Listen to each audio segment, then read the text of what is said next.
SuperTalk Mississippi media production. No one should have to decide if they can afford life-saving care. Expanding Medicaid would bring billions in federal funding back to our state. It helps stabilize rural hospitals providing critical care. Text BETTER to 46839. This is Gerard Gibert, and thank you for listening to MidDays here on SuperTalk Mississippi. MidDays with Gerard Gibert is on the air. MidDays with Gerard Gibert is powered by C Spire. Power your home or business with C Spire Fiber. To learn more, visit supertalk.fm/C Spire. C Spire Fiber powers SuperTalk Mississippi.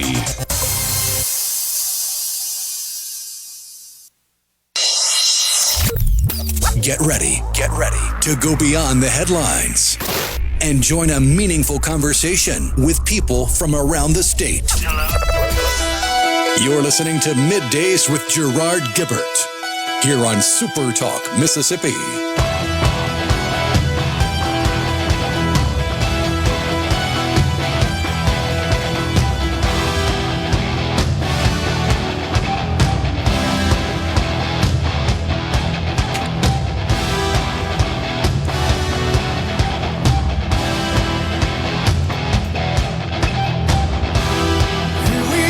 Good morning, everyone, and welcome to MidDays, SuperTalk Mississippi.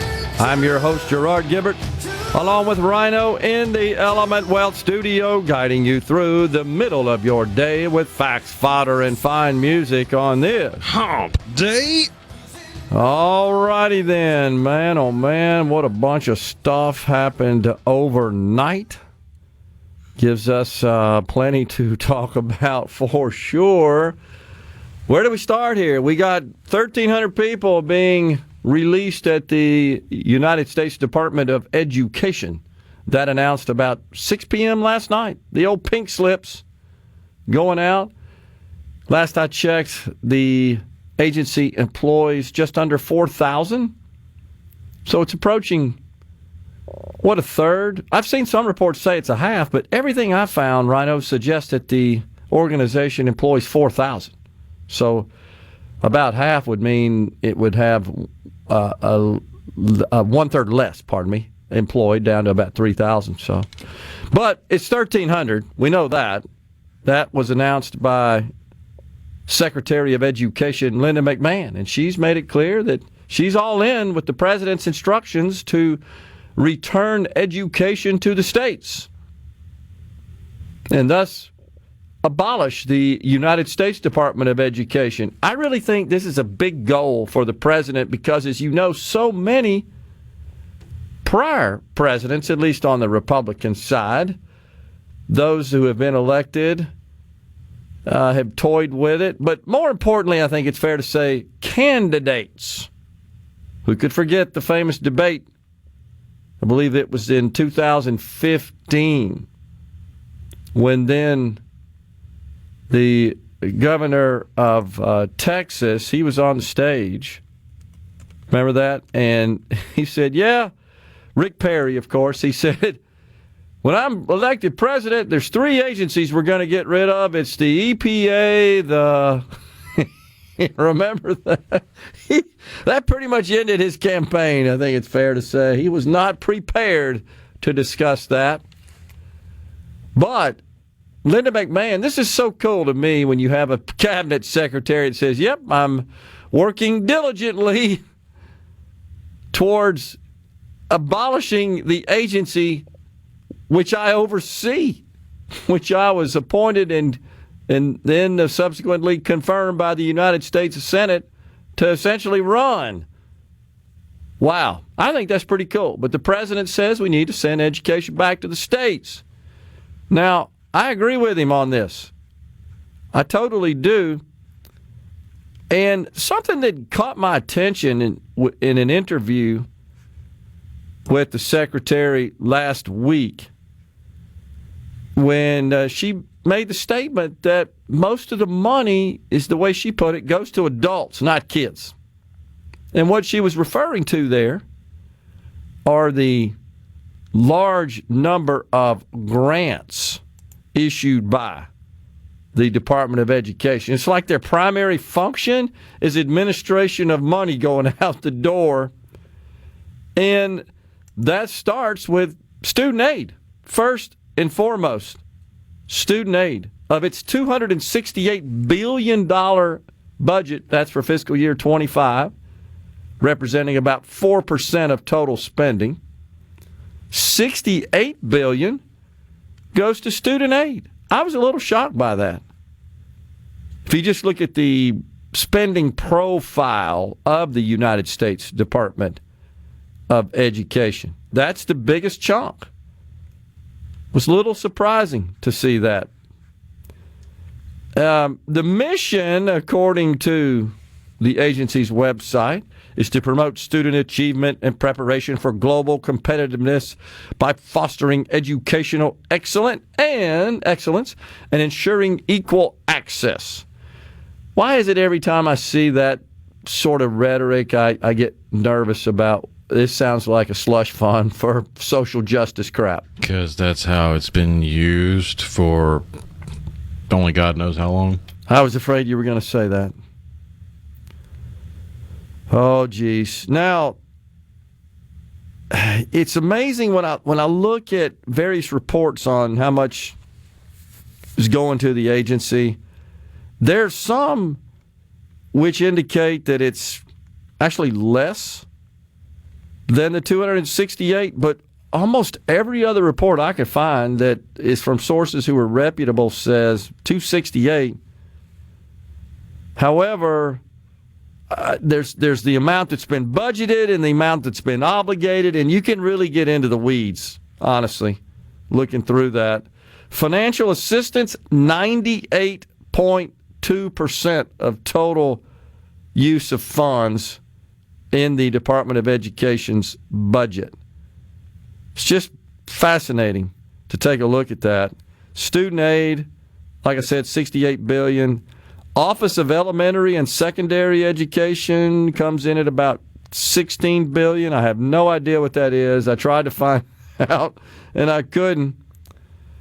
Office of Innovation and Improvement, Departmental Management, Institute of Education Sciences. How about Office of English Language Acquisition? $34 million on that. Now, I like Mr. Trump's proposal here to return this responsibility, this function to the states, in which case the states would lose a significant amount of funding from the federal government. And it's back to, okay, which sacred cow are we going to protect?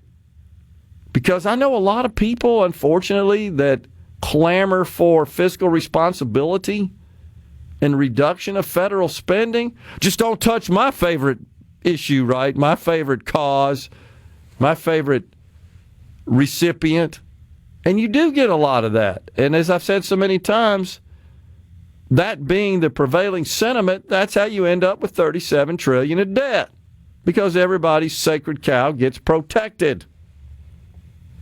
And there are many that would consider themselves at least fiscally conservative from the standpoint that they'd like to see spending cut, but they, in the next 2 seconds, will say, but just don't cut what's coming to me or what I'm benefiting from. And it's so difficult to accomplish anything along those lines. But I think this is an opportunity. $268 billion just out of the federal budget is a significant amount. When you got a $2 trillion deficit, that would take a chunk out of it. Would that mean the states would have to cover that, backfill that, if you will? Well, sure, if they kept all the same programs in place and everything the state's getting now. If we wanted to continue that at the state level, the state would have to fund it. Let the states decide. Now, there's all kinds of clutching of pearls, as you can imagine, Rhino, and gnashing of teeth of the funding. I've seen this in social media for various special education curricula, much of which is funded by the federal government. And there are concerns that if we returned education to the states and the federal government essentially were to forego that $268 billion of annual spending, that it would essentially spell the end of those special programs. And I submit that it's not that I'm heartless and against those programs if they truly are providing value. Now, I want to be clear about that. And the people who were enrolled in those programs, we're talking about children here, are truly in need of them. I'm fine with that. The question is, how should it be funded? Should it be funded from the federal level or the state level? And as I've stated, if it means we don't receive federal money for that, okay, well then the state could determine if it wants to fund it, by how much, and how it would source that revenue. And what our Treasury Secretary Scott Bessent has been so articulate in explaining is we're doing a detoxification here. We're weaning the nation off this federal largesse, and we're pushing these responsibilities to the states, or better yet, to the private sector, especially when you consider that 56 cents of every dollar that goes out the door into these programs, and really across the entirety of the federal budget, save Medicare and Social Security because they have their own funding mechanism, is borrowed. That's insane. Coming right back in the Element Wealth studio, we got Jim Leggette. He's a lecturer of economics at Mississippi State at 1035. Representative Scott Bounds, 1105.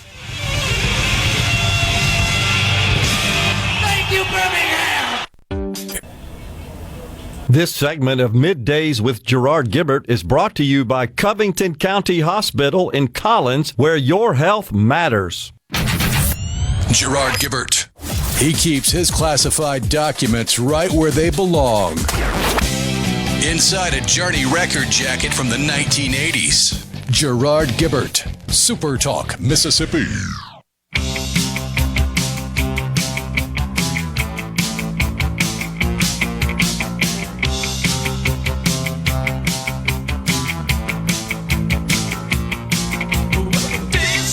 Welcome back, everyone. It's Middays. We are in the Element Wealth studio.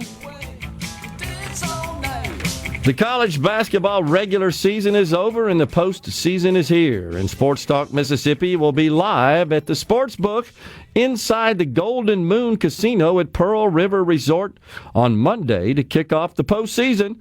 Learn more about everything happening from golf and gaming to live events and great dining. It's all at pearlriverresort.com. Rhino, I have a proposal for the corner office here at SuperTalk Mississippi. What's that?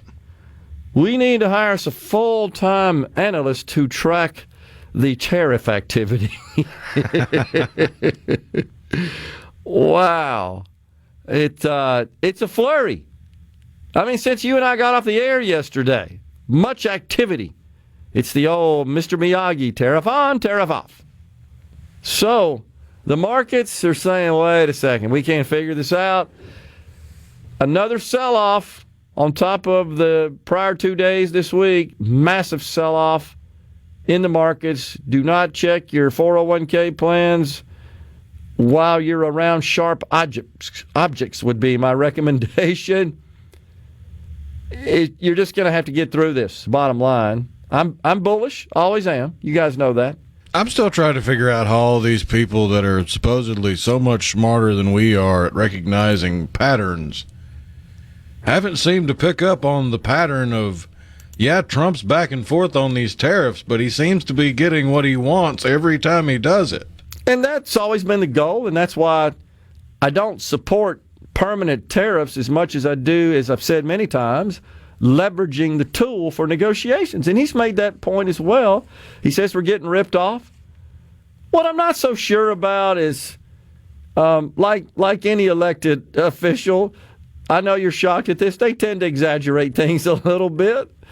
Mr. Trump's no exception, and what I applaud is his optimism. Man, isn't it so refreshing to have someone who's energetic and optimistic and, as he says, focused on making America great again, as opposed to the prior guy that always had that snarky look on his face, was always scowling.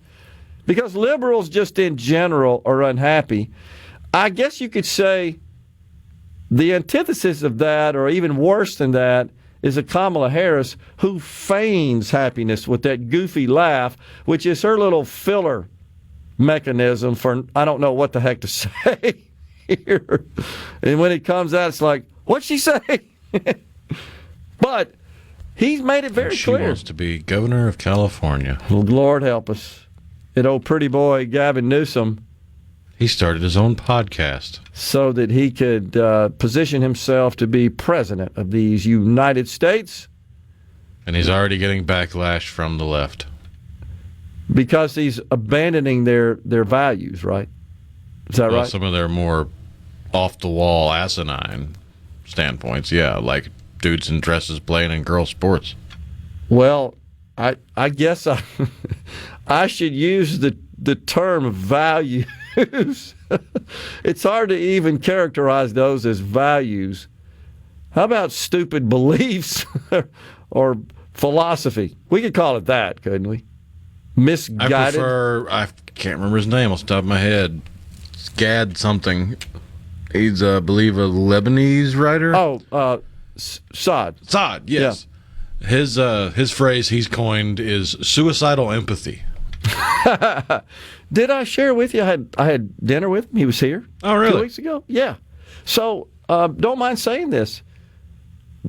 My alma mater, Ole Miss, is recruiting him to be in residence there at the Declaration of Independence, Studies for Freedom. I may have gotten the title wrong, and I apologize for that. Our good friend, Professor Stephen Scoltetti, who runs that, he brought him. He's looking at other universities as well. He brought him here, and we had a very nice, about 25 of us or so, dinner with him. A delightful individual, extremely bright. We'd be blessed to have him here. I think presently in Canada, if I'm not mistaken, is where he's hanging out. Right. And so he's looking at different universities, and Professor Scoltetti is recruiting him and looking for some funding as well to make all that work. It'd be awesome, would it not, to have him here? I'll have to tell you, I suggested to the professor to appeal to him that he could have, I think, a greater impact if he would locate in this state than he could in any other. That's just my personal opinion. I think we're closely aligned with his value system, but just given the fact that we all know Mississippi is a fabulous place, I believe it's the greatest state of all 50. But when you get out of Mississippi, those who have never been here, especially on the left, have a very negative view of our state because they don't have a clue. Even the leftists that are here have a very negative view of our state. Well, that's true because they have a negative view of anything. Because they're losers. It is so true. A lot of them. It's so true, isn't it? But I didn't win, so nobody could win. That's the left. Totally agree, and so it'd be fantastic to have Mr. Saad here. Would be great, and hopefully we can do that. Yeah, Gad Saad. Yeah, Mo's on the C Spire text line was asking. I missed the name Peterson. No, that's another philosopher that lives in Canada, Jordan Peterson. Yeah. Well, I don't know that he'd be a great match for the Magnolia State. Yeah, I agree. But he's an interesting character. It'd be great to have him here. I'll just say that, and hopefully we will prevail in that department. And I applaud Professor Scoltetti for getting him to the state of Mississippi to entertain Ole Miss as his possible residence for his work. And it dovetails so perfectly, does it not, with the Declaration of Independence Center for the Study of American Freedom. That would be a huge win, huge get for the state of Mississippi. All right, so... Sorry, before we move on, a friend of mine just texted me, what do you got against Jordan Peterson? No, it's the heat. Every time I've seen him in a video where he's outside, it looks like he's about to die from sweat. So I don't think he would survive the Mississippi summers. Yeah. That may be. I mean, just as we go up there and it's, in the 40s and they're in their shorts. Yeah, we feel like we're going to turn into an ice block and they're like, oh, this is a nice day. Oh, my gosh. All right, so the House passes a big funding bill to avert a government shutdown. That would occur 2 days from now, Friday. Actually, it's still possible because it's got to pass the Senate. And that's where it might run into, shall we say, some resistance. Because it will require 60 votes cast in favor of the measure passed by the House on a very narrow margin.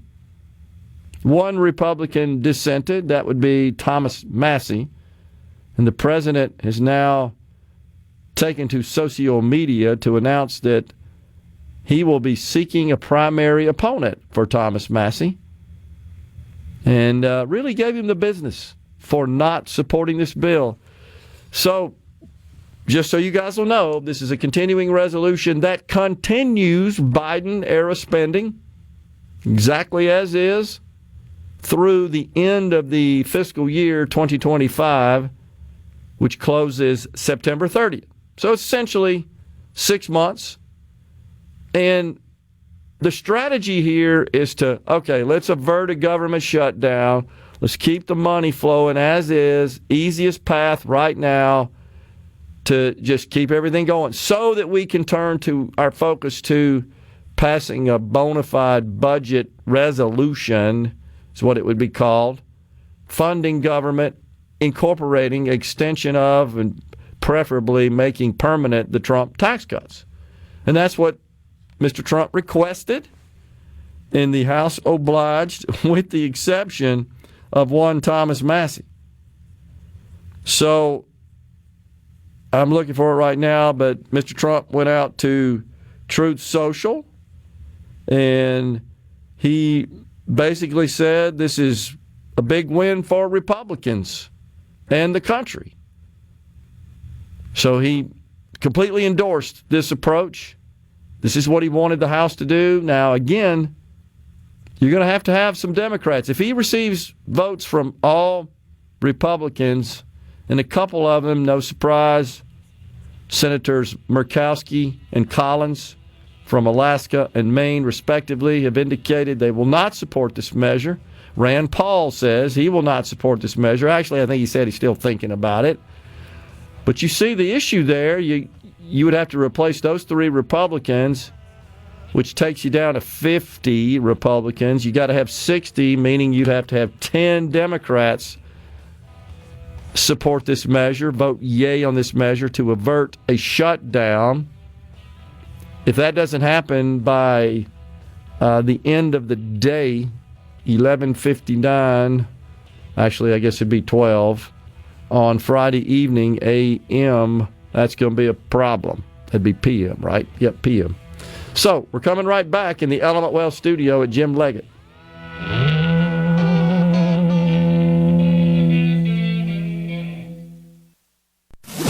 The stories that matter most to Mississippians. Gerard Gibert, Middays with Gerard, SuperTalk, Mississippi.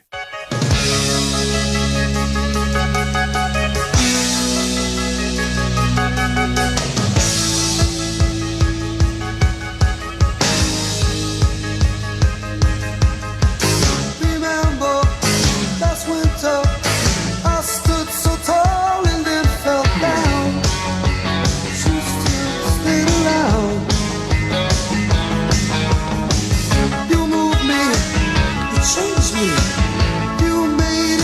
Welcome back, everyone. It's Middays from the Element Wealth studio. It's our pleasure to welcome now Jim Leggette. He's a lecturer of economics at Mississippi State University. Hey, Jim, good to see you again.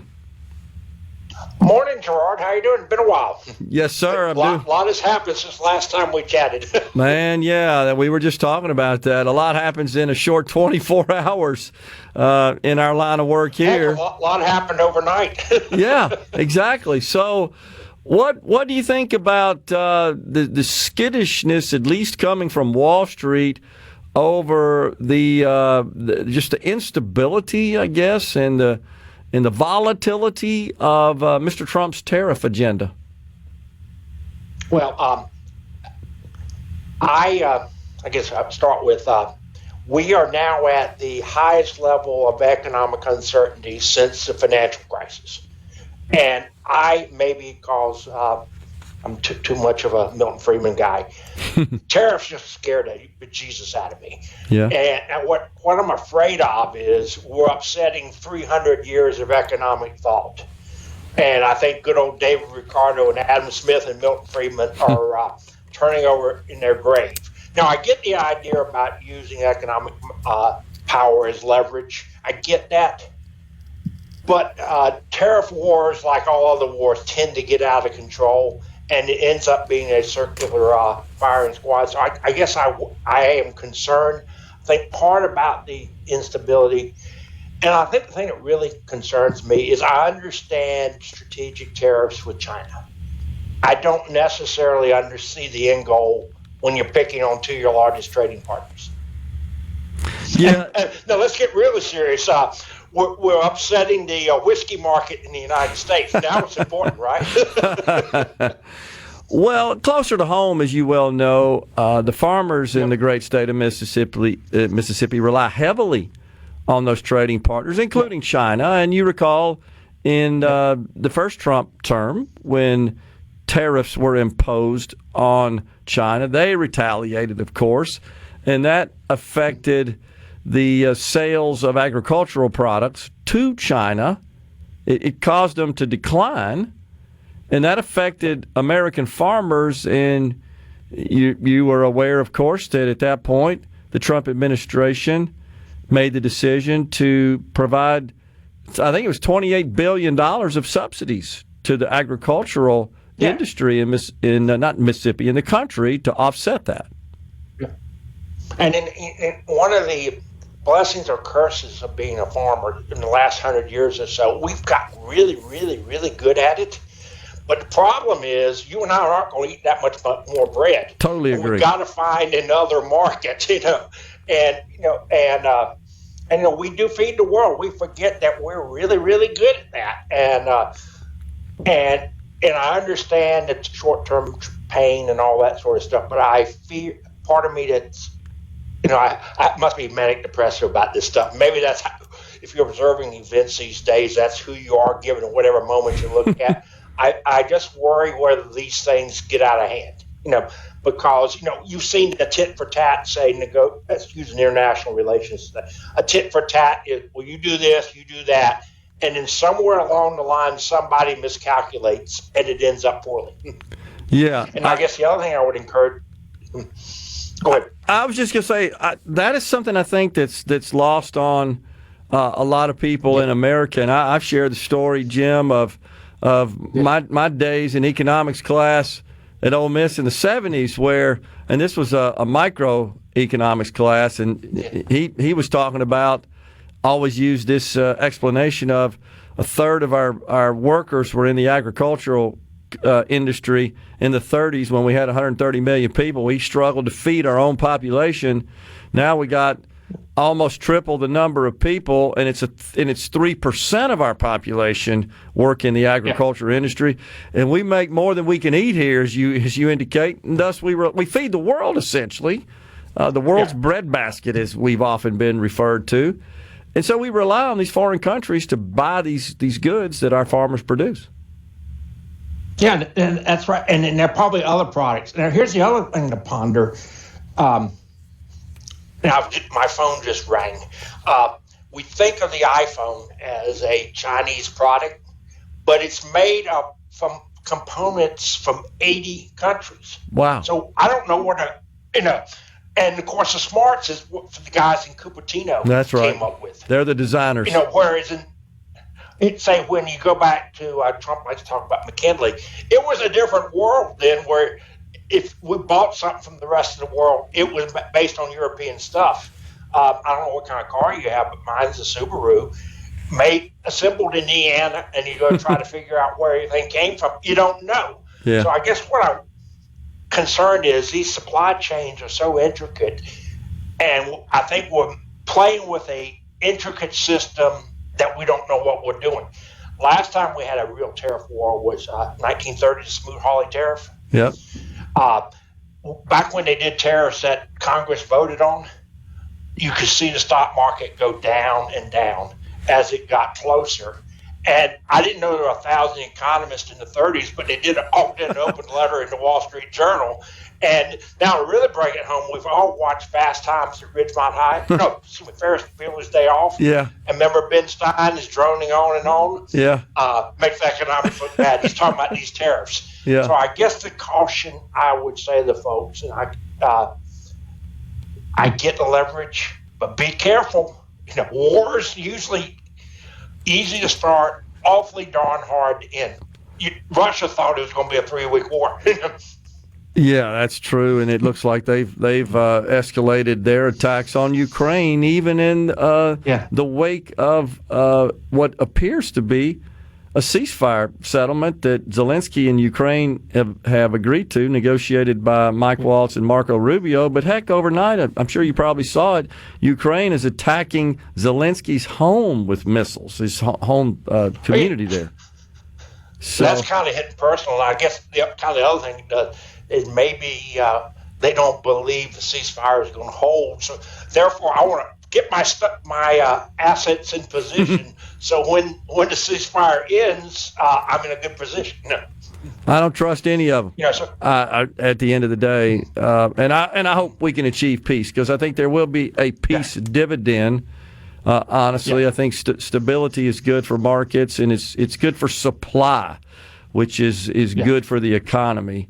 And my concern is that these wars could interfere with supply. What do you make of some of the other Trump policies to date? A lot of executive orders, many of which deal with issues that maybe aren't directly related to economics, but we've seen border crossings really dwindled down to a fraction of what they were. I think Tom Holman, the border czar, says 9,000 relative to 180,000 in a month is what he's showing. That's an example. So what do you think thus far?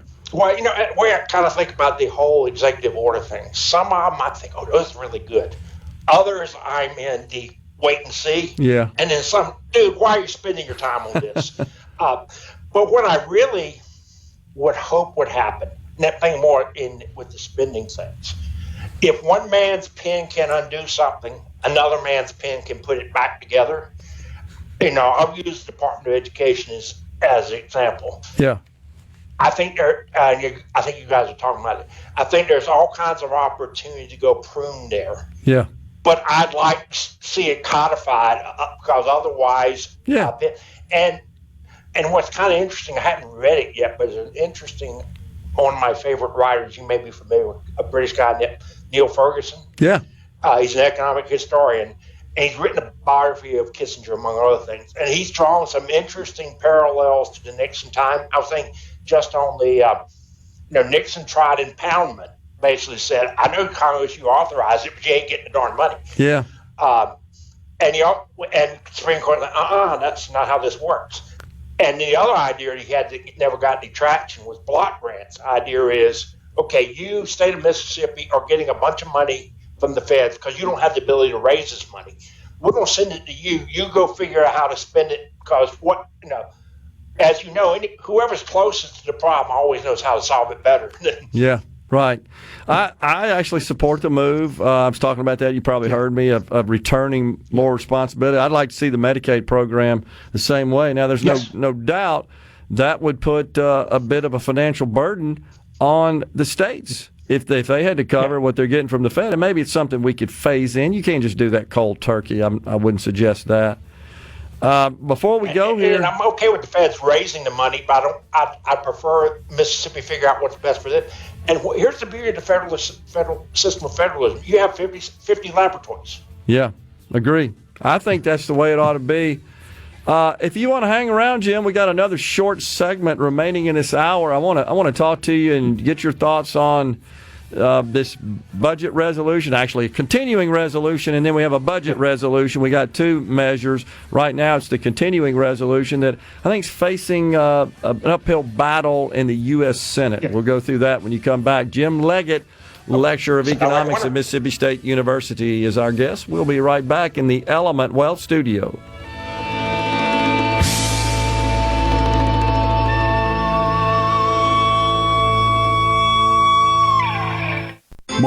Middays with Gerard. Good for America.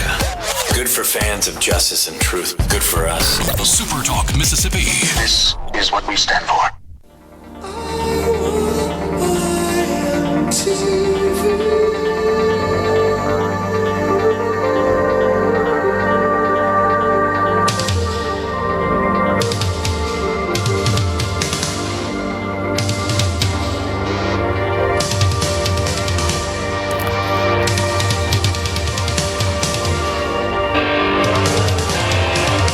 I would argue did more to promote MTV than any other song in history right there, right? Dire Straits. We're back with you with Jim Leggette. What a great riff there. Lecturer of Economics at Mississippi State University. All right, so Jim, before we went to break, the House has passed a measure that will avert a government shutdown. As you know, they got until Friday, end of day Friday.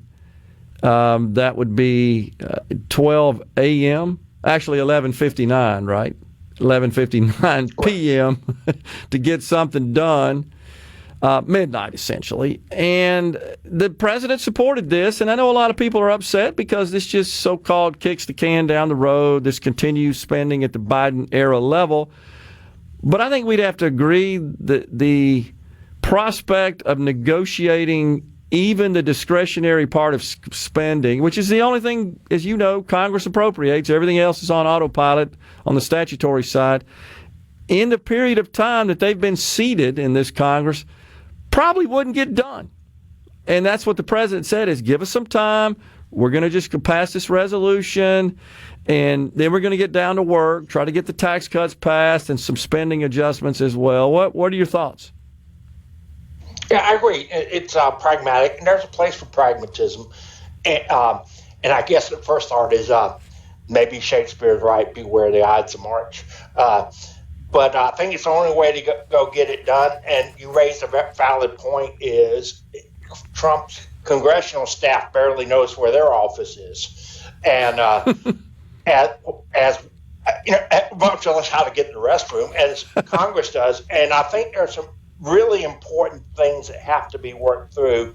And as you and I both know, if you do stuff in a hurry that's complicated, you mess it up. Yeah. And I guess I'm still fascinated by that Nixon article I hadn't read, is one of the things he proposed that no one ever wanted to do, I think the concept was zero-based budgeting, right? Which means instead of we start the negotiations from whatever you had before. So, no, let's go all the way back to the beginning and decide whether it's even worth a flip. Yeah. You know, and then, of course, and that's kind of what I think in his own style is doing, the Doge effort should be doing. Yeah. Like, why are you still doing this? Well, we always have. But that's exactly not really right. an answer. Well, it's tradition. That's what they say.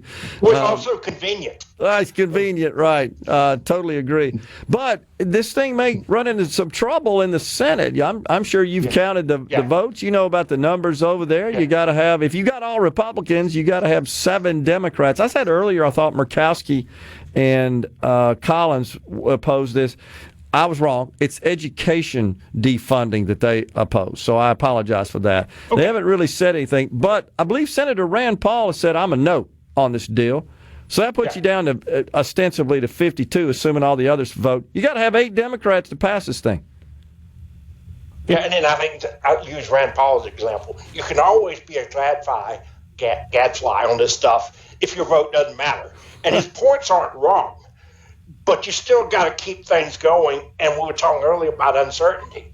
Shutting down the federal government would really send that uncertainty index up. And then article I read this morning talked about all this uncertainty, nervous breakdown all across the world. As you know, that's not a good way to run an organization. Yeah. All right, we got CPI report this morning. It came in just a tiny bit, right, by 0.1% better than Wall Street expected. But we're still got this sticky inflation with us at 2.8% to top line. And it's going to take a while to beat that out. And then I think part of what's baked into it is while as much as we won't lower interest rates, we haven't addressed spending. Yep. And markets probably believe we won't. Yep. Plus, you and I as consumers still feel stung. Yeah, from the last no doubt. But you can say though that this market turmoil and sell off, some money has flowed into the treasuries, and that's driven yields down. So we do have a decrease in mortgage rates, for example. Yeah, and then the other thing I was looking at for the market's down about 2,000 points since last week, plus since we did whatever round of tariffs we're on. Yep. But still, compared to where we were, say, 5 years ago, it's pretty darn good. Jim, are you hearing in your circles of other economists the S word, stagflation? We got about 30 seconds left. What do you think?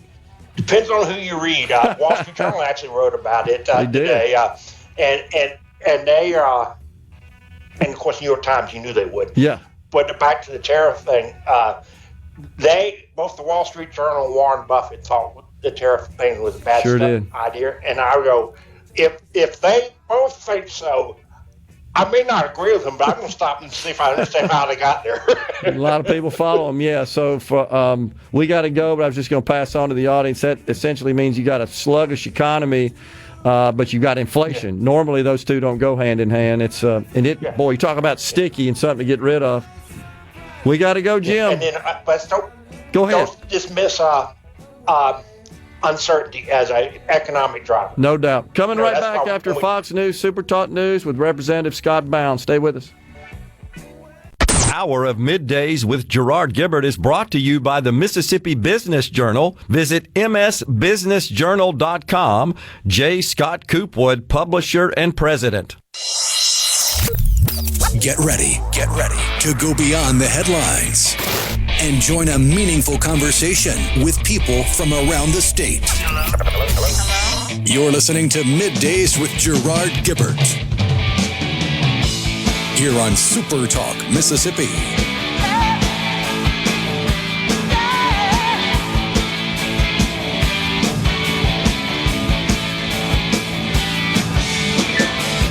Welcome back, everyone. It's hour 2 of Middays. We're live in the Element Wealth studio on this Hump Day.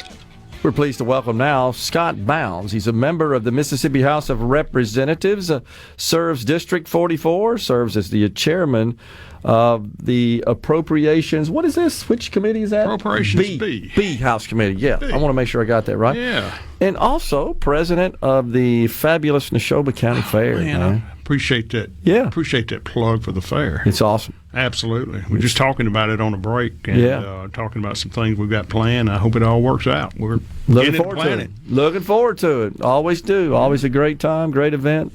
Super Talk is always pleased to be part of that. Absolutely. We're glad to have you all as a partner. Yeah. Sure are. All right. So we're down to, final month, I guess, or so? Yeah. So just looking at the deadline calendar this morning prior to coming on, just to be sure my days were right, we're in the 65th calendar day of the session of 90-day session. So 25 days to official Sine Die. Okay. I think official Sine Die German is set for April the 5th or 6th. That's right. But, it's, when you get to this point in the session, Gerard, you've got deadlines almost some twice weekly that are dictating the flow of legislation right now. Yeah. So, and it's a process that should and is in place, and it makes the flow of legislation go better, having those deadlines. Yeah. Unfortunately, I don't think Congress has those deadlines except when it comes to spending money, and then they'll do stuff. Then they kick it. 12 hours. They punt. Yeah. So, the way our system is set up, it really works good to have those deadlines that keeps us moving and keeps the flow going. So just sort of a quick summary. Again, was looking at today is a deadline day, by the way. Okay. Today is the day that is the deadline for floor action on bills that originated in the other chamber. So the House today is considering Senate bills on the House of the floor, and the Senate is considering House bills on the Senate of the floor. The floor of the Senate. Just looking at the calendar this morning, the Senate does their calendar a little bit different than the House does. They had like 175 plus bills on their calendar, but that's not bills that have to be debated today. All of them, some of them are the appropriation bills that have a later deadline, but they are on their calendar. The day is a general bill deadline, and they number all of theirs sequentially. So they start at number one and go to the last one. In the House, breaks ours down in categories and motion to reconsider and appropriations and ways and means. And if you have two, you have two. And then the next category starts at number one. But as of today, we had about 21 general bills on the calendar that we've got to dispose of today. Yep. Now, some of those are things that everybody's been watching. The school choice bill is on the House calendar day in a Senate bill. We had taken, I think it was Senate Bill 2618. It was a Senate bill that dealt with school attendance officers, and we put the House language of House Bill 1435 in it, and that allow for district-to-district transfers. I don't foresee that making it today. Let me stop you right there, Representative Bounds. This is something we've talked about on the program a long time, and I've been advocating for expanding school choice in Mississippi since we founded Empower Mississippi. Grant Callen, of course, the founder, CEO, and asked me to serve as the chairman of the board of that organization for 10 years. So something I've been working on since 2014. Why can't we seem to get this done? What are the objections? Well, Gerard, this is not a canned response, but I wish I could answer for the Senate, but I can't. The House took a under Speaker White this year. We took very strong positions on some school choice and some other public education things, district consolidation, the Tim Tebow Act, things that went down to the Senate, and I will tell you, those are things that, and I'm going to use this, but the fact of the matter is, it is what it is. These are things that Trump supports, and Mississippi, the Mississippi voters supported Trump. So to me, it appears to be one of those things we need to get behind the things that the voters support. Yeah. I mean, that's what we are elected to do, is to hear the will of the people. And I think the House's position on the bills that we had this year, some of them I know didn't make it out of the House, but I think we'll come back next year. And I can't tell you what the opposition is in the Senate. It seems like every year that we have, pro education choice bills that allows parents of kids to have the flexibility to send their kids to the school to where they think that child will benefit the most and get the best education. And at the end of the day, isn't that what public education should be all about? Yeah. So. Well, I don't mind saying it. The lieutenant governor is a strong opponent of most school choice. He on the show, I've talked to him about it, and he could see fit, which is honestly an improvement and a little bit more lenient on the matter than it has been in the past. But a few weeks ago, he said, open enrollment for those in failing districts is what he said he could support. But he couldn't even get that passed in the Senate. I think Senator DeBar, who chairs that committee, he too is a very staunch opponent of anything that has to do with school choice. And, of course, the power of committee chairpersons and how that process works. So, I mean, it's been next year for 12 years. Yeah. And I think next year we'll get the same result. Well, I feel very confident, and I can't speak for what's going to happen 9 months from now in the 2026 session, but I feel that the House will again take a very bold stance for education choice. I agree. I mean, the Speaker supports it. Sure, He's prioritized it. And we've proven just by the votes this year that we've taken on some of those issues that the House is willing to, if there's provisions in some of that legislation that is not compatible with the Senate, well, let's at least go to conference and let's talk about it. Yeah, and, we can't even get there. Yeah, so. But those bills are on the calendar today. Another one that has generated a lot of interest. There's two DEI bills still alive. The Diversity, Equity, and Inclusion, House Bill 1193, and I think it's Senate Bill 2515. Both chambers have put in their versions a strike all into those bills. Those bills are on the calendar today. I wouldn't be surprised if right now while I'm sitting here, the House is not taking that bill up. It was on the calendar early. So really, yes. So and I will tell you again too, that is one of those things too that we as conservatives here in Mississippi, we believe that, or I believe, but the conservatives believe, the people that supported President Trump and that voted, we believe that hiring and things like that at our public universities and public schools ought to be done based on merit and not race, gender, or ethnicity. I mean, right. Pretty straightforward. Well, it's pretty straightforward. I mean, that's what obviously responsible business owners do, and that's how they are successful in doing it. It's getting the best people that they can on the team based on their qualifications and based on their merits. So, I'm not real sure. I can't say, Gerard, exactly what the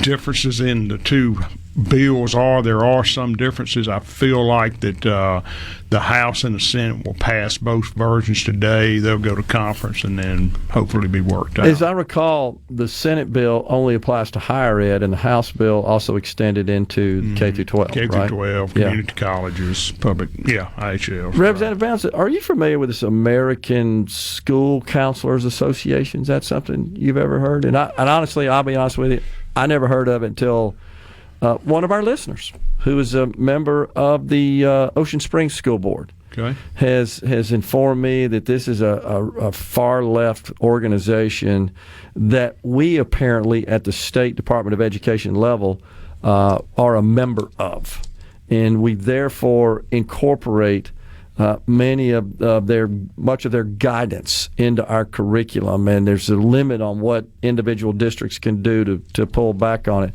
She's probably listening, and if I got that wrong, please let me know, Casey. She's been very free with the information to me, and I've talked to Senator Boyd about this, who's the author of 2515, and unfortunately it was kind of after it went through the Senate. She's trying to figure out a way.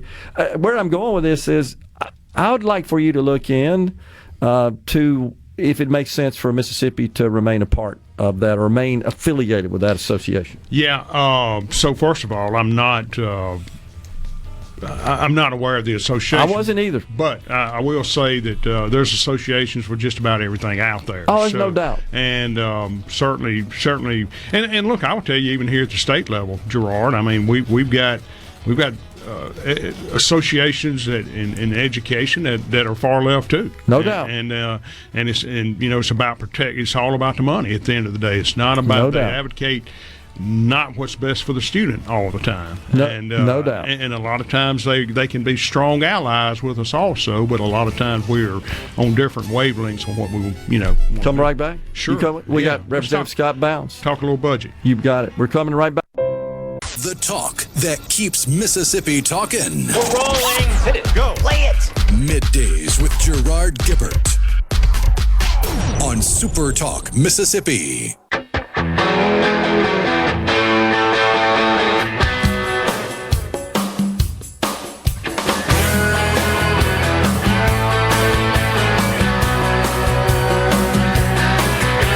Sun coming up over New York City. School bus driver in a traffic jam, staring at the faces in a rearview mirror. Back with you in the Element Well studio. We're visiting with Representative Scott Bounce. So, my friend in Ocean Springs, I just notified her that we were talking about this, and so good. Yeah, I think, honestly, and I wasn't trying to catch you off guard on that, No, but it's one of those things that this just sort of stuff happens down the agency level that you can't know everything. Yeah, we were talking about that off air, and within the Department of Education, they're a multi-million-dollar budget here in the state, and they have a lot of. The legislature gives them a lot of flexibility on internal rulemaking and things like that. Everything they do is not in statute, and it shouldn't be. But we have a board, which is appointed by the governor, lieutenant governor, and the speaker. That's right. That's exactly right, and that's where the accountability starts. Supposedly, that's where it's supposed to come from. That's the way the business model is supposed to work. That's exactly right, and I support that. And it's just something that might be worth looking into. And maybe it doesn't get done this session. I appreciate that, but maybe something to look into. And I'll have her send to me. She has before on the text line some of the stuff that they are having to implement at the district level as a function of being part or a member of this association. Right. That I think most Mississippians would find objectionable. All right, so let's talk about budget. You just said multi-million-dollar budget, Department of Education. You're talking about the State Department of Education. Now you're talking about education funding. That's a different matter. That's 53% of the total. We're talking about operational programs and administrative, somewhere I think north of a little over $200 million. I think maybe something like that is our annual appropriation. Them, I think my figures are correct. And that's but they're responsible again, Gerard, for a lot. I mean, a lot of the programs that they have to administer, the legislature through the years has charged them with. So we have to give them the funds to do it. And just real quick, the third grade reading gate that we did back in 2013. I mean, that meant we had to hire additional reading coaches and things like that to get these kids. But it was a solid, sound investment into education in Mississippi when we did that, and so they have the flexibility to do those things. But 54% of our budget, of course, as you know, goes to all education. Right, and that's what, $3.6 billion, something like that. I think. Yeah, maybe a little less. Let's say. It's 3.6. Yeah. Throw this out real quick for the listeners' enjoyment or entertainment. When I was my first year in the legislature in 2004, our K through 12, the MAEP appropriation at the time was a little under $850 million. Golly. And now we're at $3.2 billion. Yeah. So it has gone up. Speaking of money, we got HB1, the Speaker's priority, as you well know. That's why he named it HB1, and that is sweeping tax reform that would ultimately phase out the income tax down to zero and make some other adjustments as well. The Senate has a different approach to that. They want to do something, but it stops short of full elimination. Might we get into conference and hammer something out or not at this point? I would, and this is just Scott Bounds talking, I would say right now the odds or the chances of us getting into conference and hammering something out are diminishing. I agree. Daily. I would agree. And look, the clouds could part, and I hope they do. I hope we're able to come to a point to where we can come together on tax reform. But I will tell you that's something that's not going to change is that elimination of the income tax is still a number one priority of the House of Representatives. Okay. Still a number one priority of the House of the Representatives. And I will tell you, let's go back to 2016 when we first started the reduction of the income tax brackets to where we're at right now. We have seen growth each and every year, fiscal year, for the last 9 years that we have had reduction in the personal income tax. And just as an appropriator, being on the Appropriations Committee, it's our job, part of my job is to look at revenues and having what revenues are we going to have and what are we going to be able to appropriate for money as an appropriator. And the growth that we have experienced, Gerard, in the last 9 years when we have started the path to a reduction to hopefully elimination of the income tax has proven that when you reduce the amount of money you're taking out of people's pocket and they put it back into the economy in different ways, your economy will grow. And that is that's the position of the House. And, and we will stay on that path. And I don't know what vehicle will be the vehicle if we have one. I don't know if it'll be a House Bill 1 or the Senate bill, but there are differences in both measures right now. But the House is, elimination of the personal income tax is still a number one priority in the House. If the Senate's bill, of course, which stops short of that, but does reduce the income tax down to 2.99, and then it also reduces the sales tax on groceries, doesn't touch the general sales tax. Is that something you think the House would support if that's the best we could do in the Senate?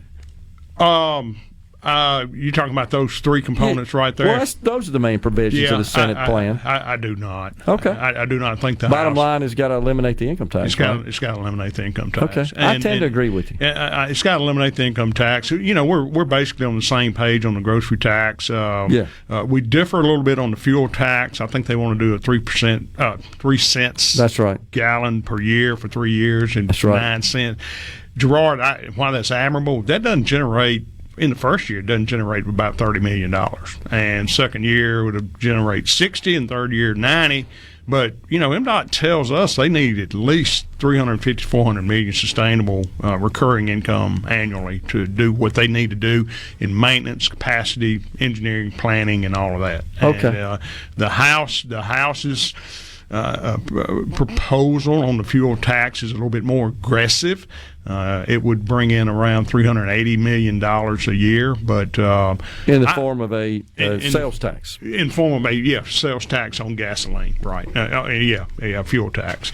So, and Speaker and I have just had passing in the hall conversations about the fuel tax. Gerard, this is one of those things that the fuel tax is something. The legislature, if we pass something, probably not going to touch in a long time again. Yeah, and we need to get it right. That's the current situation. That's right. Yeah, that's exactly right. We need to get it right this time, and we think the House has a solid plan on that. The House, part of our House Bill 1 proposal was that we were going to take $100 million from the lottery that is being generated now and put it into PERS. And right now, as you know, the first $80 million goes to MDOT. Well, with this dedicated stream out of the fuel tax, that would allow us to have the money for MDOT right there. But we're looking at, I will tell you, the House Appropriations, the appropriators, Chairman Reed, who's the main chairman, Chairman A, and Angela Cockerham, she's vice chairman, and then it's myself, and Representative Mims, Representative DeWeese, and Representative Oliver. We have worked on the fiscal year 26 budget. We have basically maintained level spending or the FY26 budget. In this year's House proposal just increases the FY26 general fund spending by 0.031%, which is very, very lean. Now, we are of the position in the House that the state agencies can live with that. Okay. We are in position in the House. The state agencies can live with that. Now, there's going to be some additional critical needs that are out there. I know CPS is, Child Protection Services is going to need some additional dollars. But still, we're talking about maybe just 30 to 40 million additional dollars in critical needs that we have got to do. But still, we're going to keep the budget under 7.2 billion, and in the general fund budget, which is just very basically about where we were last year. Yeah, about 7.1, I think, is where we were last year. So, are you concerned about the possibility of Medicaid, the needs in Medicaid, requiring an increase in spending? Is just organic needs, is what natural increases? Price of health care is going up, as you know, quite a bit. In fact, I think the state's looking at having to spend additional money on insurance premiums for our state and public sector employees. So yes, well, and I will tell you on that line, and I want to go back to the Medicaid question. In our LBR, but in the proposed budget the House has adopted for FY26, we have included the cost of health insurance for state employees and the PERS increase. We got to do a 2.5% increase on that this year. Over 5 years. Yeah, right. So we have included that in this year's budget and still able to maintain it at 0. Another 0.5. Right. I'm worried about the Trump administration slashing Medicaid to the states. That is one reason I think, Gerard, that the legislature has been a little bit hesitant to address anything in additional Medicaid spending this year, just because we do not know yet. And I don't want to speak for the chairman of Medicaid or anybody, but we don't know yet what's coming down in the Trump system. So, Representative Scott Bounds has been our guest in the Element West studio. Appreciate you coming on. Absolutely. Thanks Thank you, sir. We're coming right back, folks. Stay with us.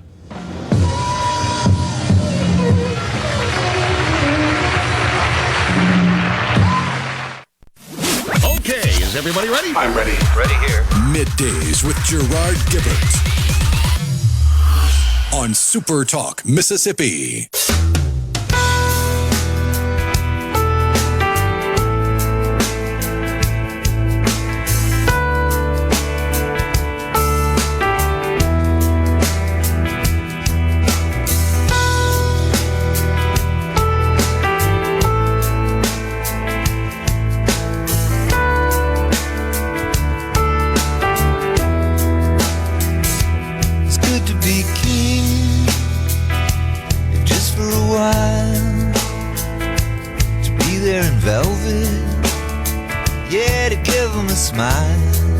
Welcome back, everyone. It's Middays, the great Tom Petty.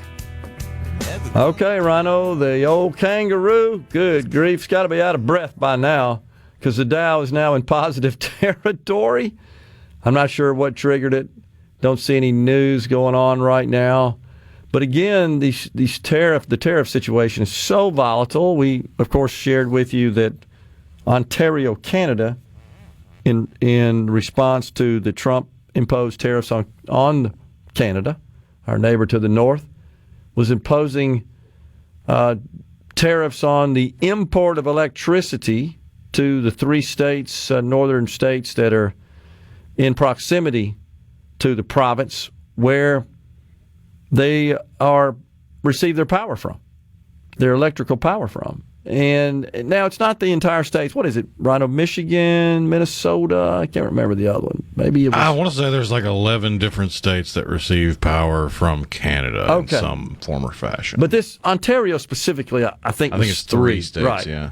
And it's not the entire states. It's just those regions that are within close proximity. And it was all in the name of cost. It was just cheaper. And nobody really thought about the fact that it was in another country coming across the border. In an open trade environment, that's not a concern. But when you got a trade war going on, it heightens to a concern. But then the president said, okay, we're going to dump a 50% tariff on you, he threatened, using the leverage of this country, and they acquiesced. I think that's where it stands right now, right? Isn't that the current situation? Okay, but we did have overnight. Everything's pending a renegotiation of the current agreement prior to the April 2 deadline. Okay, gotcha. So, and I think we'll continue to obviously see volatility, no question about that. In the meantime, however, the president announced that 50% tariffs would be implemented.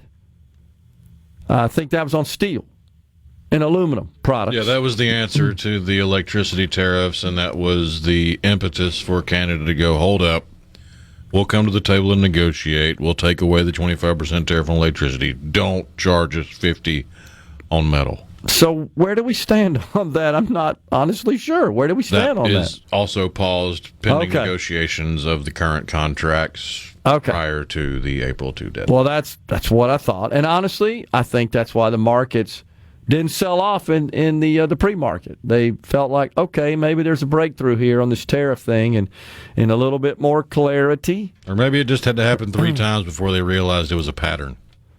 America is the big stick in this negotiation. I think you're right. So first we had the tariffs, and then they rescinded the electricity tariff, they being Ontario, and then he pulled back on it. Wow. So what we are on track to do, however, is increase the tariffs on steel and aluminum imports 25%. Of course, that's wreaking some degree of havoc on lots of markets that rely on those products. Now, one of the goals, of course, is to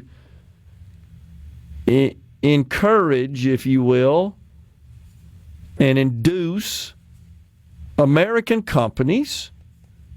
I think that it's always somewhat thought of a method to encourage foreign companies to produce their stuff here.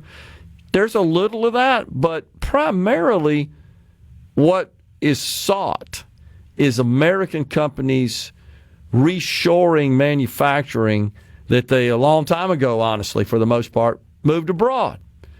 So I caught an interview yesterday with the CEO, was after the show, of Alcoa, maybe the world's largest maker of aluminum-based products.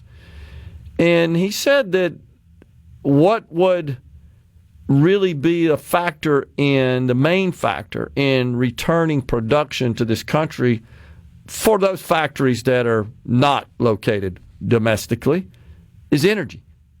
He said we need a long-term commitment on energy costs. I suspect, just based on the processing of aluminum, that there's a lot of energy consumed by all the various machines and equipment that manufacture and fabricate aluminum. And that's what he said. We need a long-term energy arrangement. That is, he said, it's not tariffs, by the way, that would cause us to move more production. It's cheaper for us to pay the tariffs or to manage through that than it would be to return manufacturing to this country and pay higher energy prices. Now, he didn't indicate where they're making stuff, where they're getting lower energy prices. But that's what he said. I was fascinated by that. Now, I've thought for some time that energy is the new currency in economic development, and he kind of validated that, honestly, yesterday. And he did say that's what they're seeking. And the good news there is, Rhino, there's lots of R&D, lots of development, lots of innovation on the energy front. And you and I think, are both proponents of all the above. Nuclear, we believe, should be a bigger part of the overall energy production matrix in this country. There's movement there, but in addition, there's a lot of movement and work going on to really perfect this use of natural gas to power turbines to produce, essentially like jet engines, if you will, to produce electricity. This country is absolutely flush with natural gas deposits. The liquid gold, as Mr. Trump calls it. No doubt about that.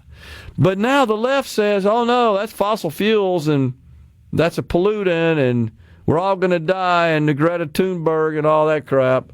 Right? So even though, isn't that like supposed to be super clean burning, and even the extraction of it, very low risk in terms of the possible spoilage, to the environment? This is nuts. The example I always give is look at the garbage trucks that pick up your trash. The big green garbage truck has signage on it touting the fact that it's running on natural gas. That's true. Because there was a huge push by the greenies under Obama to let's get these big engines running on natural gas because natural gas is cleaner and it's safer for the environment. But all of a sudden, when it's not politically palatable anymore, natural gas is the evil enemy of the world. Unbelievable. Yeah, it's so dang upside down. That's why I don't take any of those greenies and bleeding heart liberals seriously anymore, because they're not serious people. They're the Chicken Littles of the world. They're fly-by-night. They're flipping about everything. They are deeply unserious. So true. Bunch of 13-year-old kids living in adult bodies acting like 13-year-old kids. It feels like that somehow they're trying to achieve some sense of self-worth by just having a cause, and as you like to say, getting attention from their advocacy. Really, it's not advocacy, it's protests. Stupid type protests, by the way, normally with masks on. Because they're so starved for attention that any attention, even if it's negative attention, is viable to them. Man. Dave in Monticello says, what a spot-on statement that energy is the new currency in economic development. Wonderful way to look at it. I really do believe that, Dave, and I guess what really hit me over the head is working through this Amazon Web Services project here in central Mississippi since 2019. And, I mean, the critical requirement was, can we deliver the energy? And got to give kudos to Entergy, a utility company that serves about 45% of the state, mainly in the eastern half of the state. Yeoman's work. Satisfying all the AWS engineers involved in this project, yeah, we can do this. And they're investing $2 billion in new electrical generation and transmission right here in the state of Mississippi is Entergy. That's just fantastic. But the entire nation, as you know, Rhino, is working towards, okay, this is valuable to society. What's going on in these data centers is extremely valuable. What it does more than anything is increases productivity. And the only way to achieve and to increase wealth is to be more productive. I don't really think the left gets that, do they? I don't really think so. And if you look at all the wonderful technology and tools that humans have innovated and created, especially over the last 30, 35 years, how much more productive we are as a result. Now, they'll tell you, come up with all kinds of dumb stats that attempt to refute that, but they're totally wrong. Our poorest people are richer than the rich people in the other countries as a direct result of that. And they want to kill it, which is really sickening. We're coming right back. We're in the Element Wealth studio.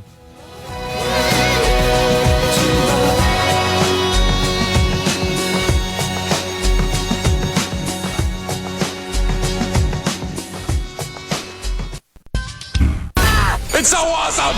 Middays with Gerard Gibert. Come on! Let's get on with the show! On SuperTalk, Mississippi.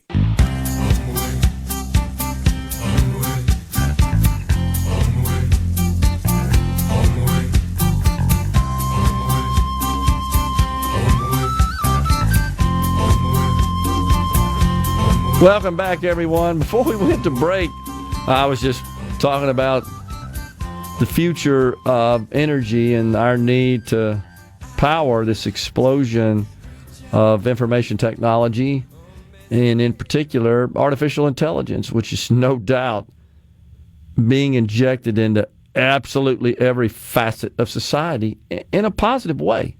I mean, there's no doubt that value is being rendered around the clock daily by this technology, and we're just starting to scratch the surface of it. Yeah, I mean, a big-time player like Amazon, they're a pretty big player in the tech industry. They're just now getting around to adding AI to their Alexa service. Yeah. And even now, it's not fully rolled out, and it's being trialed in certain regions on certain devices. But even a juggernaut of industry like Amazon, they're just now getting around to one of their main user interfaces being AI powered.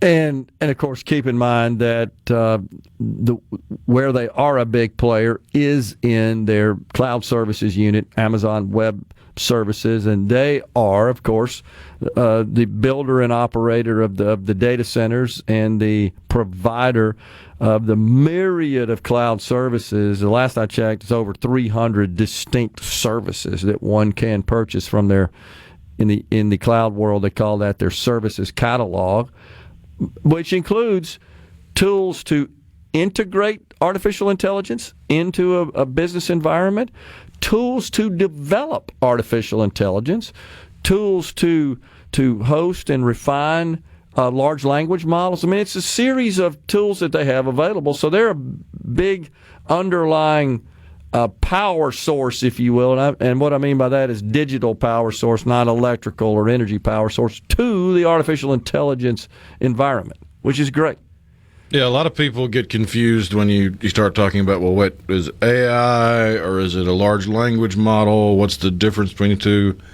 The way I've seen it described is, if you've ever seen the movie The Matrix, Neo is the AI. The thing going in the back of his head teaching him kung fu, that's the large language model. That's the LLM. Yeah, that's exactly right. That's like the instruction manual. And then the AI platform itself consumes all that information, and then it uses that to render output, be that decisions, general artificial intelligence, or typical content most people are accustomed to when they think about AI, which would be text or images and graphics and photos, videos, the like, right? That's kind of what generative AI is all about, and it's trained by these LLMs. And you can customize that based on your industry or your needs. J.P. Morgan's an example. 60,000 employees all required to attend courses, internally conducted courses, to learn their various AI tools and then have to use them in their environment. Even McDonald's, you seen that announcement a couple of days ago? It's just so creative. They're using AI in their restaurants. You wouldn't think they'd be able to push that out and using edge computing to do that.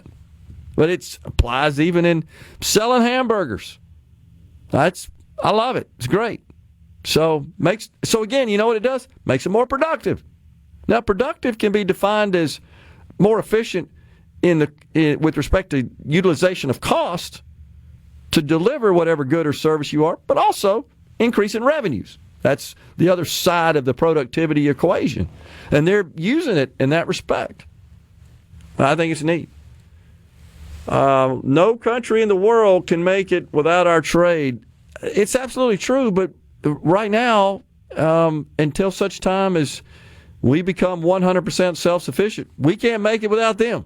We rely quite a bit. And just keep in mind, it's American companies making their stuff abroad and then shipping it back into this country, whether it's iPhones or car manufacturers, steel manufacturers.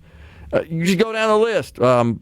Network electronics, a lot of stuff. And it's, as we've been talking about this week, it's labor costs. Primarily, it's the cost of labor. It's the cost of labor that has driven these companies to set up shop overseas. They don't want to deal with these egregious unions and their constant demands. If they did, we wouldn't be able to buy their stuff. That's just a fact. I won't pay $5,000 for an iPhone. I'm afraid that might be what it cost if we made it over here. Now, as I've said, we're making tremendous advances in automated manufacturing to the point where machines are going to do almost all of this, and there won't be any people involved in it, and that will drive the cost down, make us more productive, more wealthy. We won't get more wealthy because they bring these factories back over here and go hire a bunch of union workers. That's not going to make us more wealthy. In fact, quite the opposite. What will make us more wealthy is making this stuff over here and using machines and robots and sophisticated automated tools to do so. And that's where we're headed, and that's a good thing. And I actually see this whole tariff war as an impetus to speed up that process, to speed up those efforts. Fox News SuperTalk News is coming up next, and then the afternoon portion of Middays. Stay with us.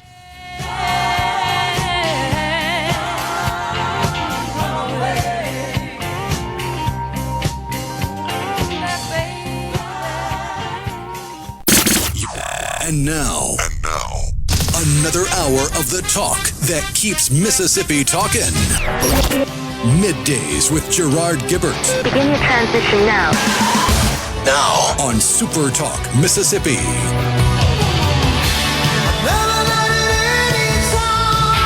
Welcome back, everyone. It's hour 3 of Middays. It's the afternoon portion from the Element Wealth Studio on this Hump Day.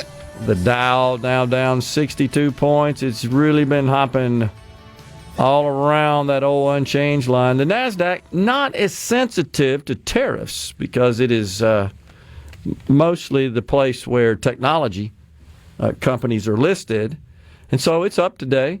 It's been reacting to the dreaded R word, recession, and some guidance from the big tech guys that have said, yeah, we might not have 200% growth. It may only be 120%. And the market sells off, which is crazy. That tells me it's a buying opportunity.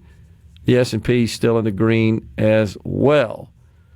Funny money seems to have found its floor. It doesn't really like being south of 80,000.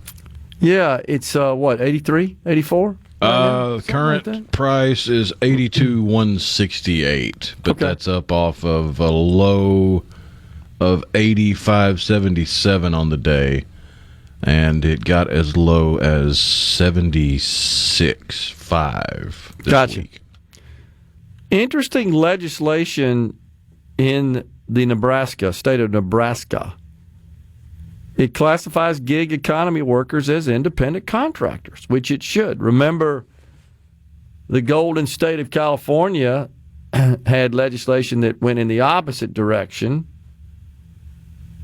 which proposed to classify all gig workers as employees, wanted their contractor, actually, is the way you'd have to refer to it. So if you're an Uber driver or a Lyft driver, your gig would be through a contract as an independent contractor to those companies. You run your own show, essentially, under the terms and conditions of the contract. Two parties agreed to it. And voluntarily, by the way, not forced into it. California says, no, you can't do that. We got to protect you. You need to be availed to all the benefits, right, and everything that a full-time employee would receive. And, of course, those companies will say, wait, that's not how we built our model here. It's built to provide these people an opportunity to get them in on a gig. That's why they call it the gig economy. It's not permanent, not full-time. Some do, but they're still independent contractors, and they're perfectly happy with that. They understand the terms of the deal. The government don't like private parties, the Democrats don't, negotiating deals.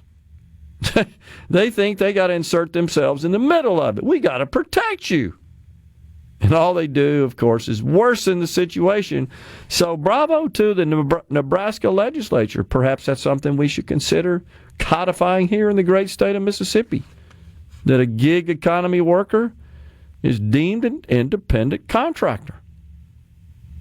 Delivery drivers, ride-hailing service drivers, those are the main ones you think about, because they're essentially subcontractors to much larger companies in general. And it's a win-win deal. They hate that, don't they? They don't want anybody to win. You being a fan of The Godfather. Oh, yeah.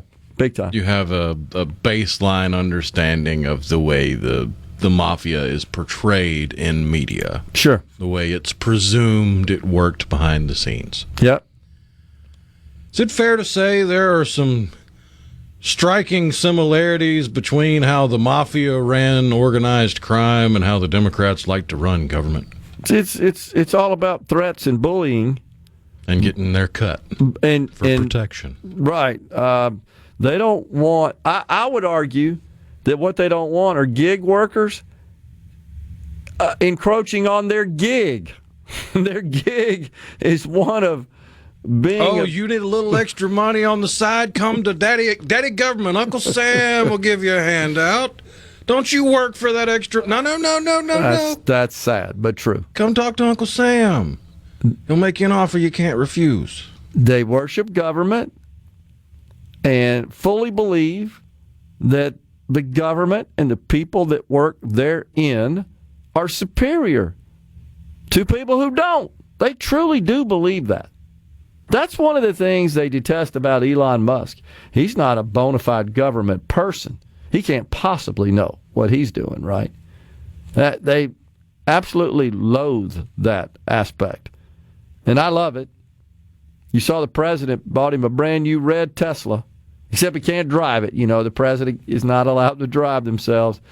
That works out perfect for Hillary Clinton. What'd she say when she was running, hadn't driven a car? Like 25 years. He did say he would let the White House staff utilize it. He sure did. That was kind of a cool moment with him getting in that red Tesla and Elon Musk standing outside. Say everything is computer. Exactly. Standing outside in his black MAGA get up. Pretty cool. Have you thought about this irony, though, Rhino? We got conservatives who are embracing electric vehicles, and we got the loony climate change nutcases defacing and vandalizing. Defacing is about the nicest way you could put it. They are being domestic terrorists. And Trump said they will pay. They're breaking the law. I'm with it. You're literally firebombing car dealerships and terrorizing the wage earners, the labor force, the people you claim to be fighting for. Exactly. You're terrorizing them because you don't like the dude that owns the company. That makes about as much sense as the rest of the dumb ideas Democrats spew from their foul mouths. I guess what I don't get is you want to force us all to drive these vehicles, and you're rendering them undrivable. and you're but we got to protect the environment. Pay no attention to the lithium battery fire we just set. Gosh, it's you can't make it up. Why do they hate the guy that creates the product that they worship? That's EVs. Isn't that what Kamala said? Who doesn't like a yellow school bus? And then they went and put them out. A lot of districts did, trying to embrace this movement. And it's like, okay, wait, we ran out of power with 50 kids on board in the middle of nowhere. So dumb. And it doesn't mean I oppose EVs. I think there's a place that's coming. I just think the technology, I've said it many times. At the current state of technology, It requires a little bit of planning to fully utilize an EV, and to expect the government to plan anything efficiently is like hoping a wire basket is going to hold that gallon of beer till you get it home. It ain't going to happen. It's going to be all over you. It's going to be a mess. Just like anything the government touches, they turn it into a mess because they're all idiots, especially the ones with D's by their names. Because the D stands for dumb. You don't have to worry about anything else. You look at the ballot, you see a D. No, they are dumb. Do not vote for dumb. Oh my gosh. Whew. Okay, we're going to calm down on the C Spire text line. Why does a district have to be failing before parents can choose to put their children somewhere else? The choice to use a different school is not always about how well the district performs. It could be the fact that it's 100 miles from the person's workplace. There's a conflict among educators, but at least it's a start. Yeah, it doesn't. And that's the whole point, is that it's the lieutenant governor who said right there in that chair, yeah, I think I could support. No, I shouldn't say that. He said he could support. And, of course, there's always caveats to that. Anytime a politician says that, and he's no exception, open enrollment in failing districts. So, but we couldn't even get that through the legislature this year. As I've said so many times to this person who sent the text, it can be whatever the legislature can pass and the governor signs into law. That's the fact. So the bill out of the House, 1435, that was Representative Jansen Owens' legislation that would have allowed portability, implemented portability, allowed any student anywhere in the state of Mississippi to attend any public school of their choice. That's what his legislation did. It passed the House, went to the Senate, couldn't get out of committee, Senator Dennis DeBar's Education Committee in the Senate, and now the House is trying to revive it. This is where the old dead comes from.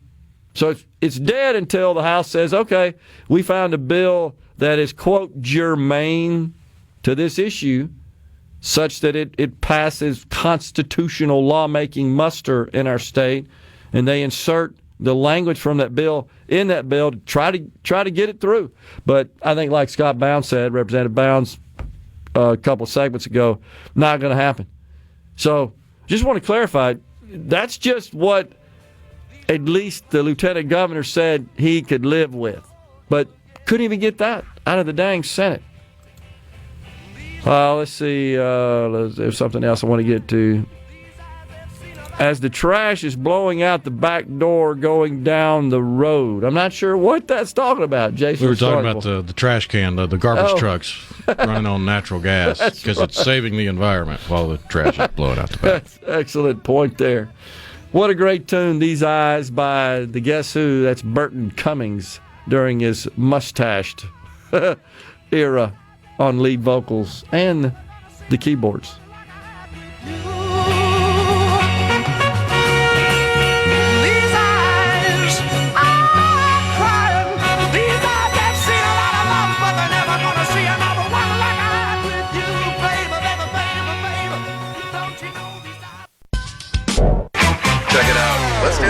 The talk that keeps Mississippi talking. Middays with Gerard Gibert. Let's get on with it. On SuperTalk Mississippi. Some People call me the space cowboy. Yeah. Some call me the gangster of love. We're back in the Element Well studio. Thanks so much for joining us. It's middays. So I'm scheduled to be on Newsmax. Looking forward to that at 3:15 our time. And one of the things that they wanted me to talk about, Rhino, that I saw this last night. Now, set this up for me, if you will. Please repeat what you said the D stands for. The D by any politician's name stands for dumb. Well, I think it's fair to say that when you think of climate change, that is one of the underpinnings of the dumb party. I've said climate change, race, radical gender ideology, they're gods, right? Okay, so we're having a climate summit in Brazil coming up. Well, it turns out that a road is being constructed to accommodate the travelers to the summit. And it turns out that they're destroying part of the Amazon rainforest to build a 4-lane highway. It's actually in November. It's coming up next November. I don't even know what to say. This is so dumb. This is so hypocritical. It's no different than destroying, vandalizing, damaging electric vehicles. I thought that was like also on the altar for you climate change people. And this blows me away. 50,000 people are expected to attend this climate change summit in Brazil, and they are expected, many, to travel on this highway. And they're building it to help alleviate traffic. Of course, that's what we build highways for. But in the rainforest, I thought that was like pretty valuable in like scrubbing the atmosphere. Isn't that right? Plants and stuff emit? I thought that's the way it worked. Yeah, we breathe in oxygen, we expel carbon dioxide. Chlorophyll-bearing plants breathe in carbon dioxide and breathe out oxygen. And carbon dioxide is thought to pollute our air and be bad for the atmosphere, right? So, I mean, I remember that from grade school, the little process you just described there. I think that I can still see the little graphics, explaining that to a third grader. Do they not get that here? No, they don't. Doesn't matter. They just want somewhere fancy and swanky and new so they can go have their little soiree and feel better about themselves because look at what we've done. Look at all the money we've raised to fight the climate. So there's an individual in Brazil who was sought for comment. Claudio Verriquet lives a tenth of a mile from where the road will be. Says he earned money from harvesting berries. I think it's acai berries. Yeah. From trees that previously occupied the space used for the highway. He said he's received no compensation from the government for the destruction of this property that generates his income. Quote, our harvest has already been cut down. Cut down. We no longer have the income to support our family. Our fear is that one day someone will come here and say, here's some money. We need this area to build a gas station or a warehouse, and then we'll have to leave. We were born and raised here in the community. Where are we going to go? Wait, I thought the left always accused us of being inhumane and lacking compassion. Where are they now? Obviously not demanding an environmental study to see what the impact would be for building that 4-lane highway in the middle of the Amazon rainforest.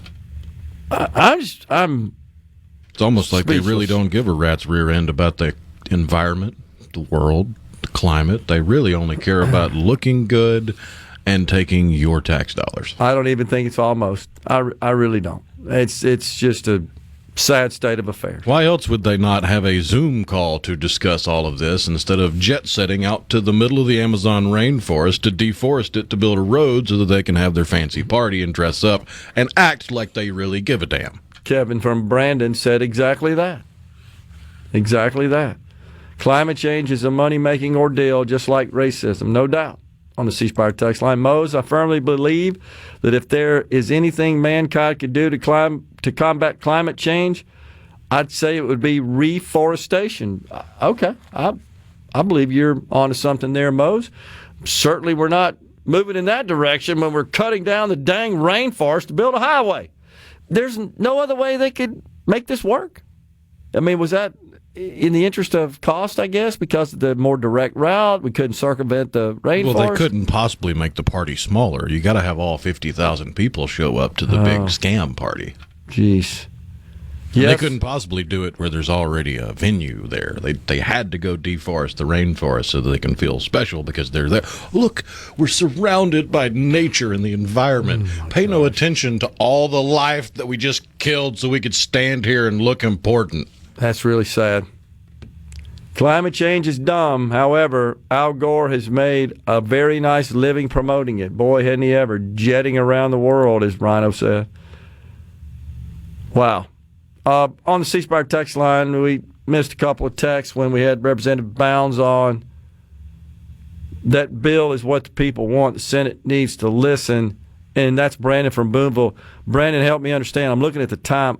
I think this is when we were talking about school choice, right? Rhino, is that what you're talking about, Brandon? Let us know there. Or were you talking about the tax legislation? Love Rhino rants, says Sheila in Tupelo. How do you really feel, Rhino, says Robert and Brandon. Rhino needs to go back to sensitivity training. Tell him, Rhino. 401k worry, says Gary in the Berg. Now I have backup 401k plan. It's called the golf course. Unsuspecting mullets, win or lose on the first tee negotiation, says Gary. I hear you, man. Are you going to buy a Tesla, Gerard, says Larry and Mize. I'm not, Larry. I support Elon Musk's efforts to strip waste, fraud, and abuse out of government, but I don't intend to follow the lead of the president and Sean Hannity, who rushed out to buy Teslas to show solidarity and support. If Elon wants to give me one, I'll drive it around. Yeah. But there's other goods and services within the Musk empire that I'm sure we're all consuming in some way or another. One thing that he said yesterday, Rhino, that, and this is actually in his interview, Musk, with Larry Kudlow, may have been Monday when he had that interview, that is something we've been saying here for a long time to the audience, is he acknowledged, entitlements is where we got to go to do any serious cutting. To achieve our $1 trillion cuts goal, we have got to address entitlements. And he said, actually, there's a lot of people worried that this may result in changes, cuts to their Social Security, their Medicare. No, that's not what we're talking about. We're talking about rooting out the improper payments that are rather rife in those programs to preserve it.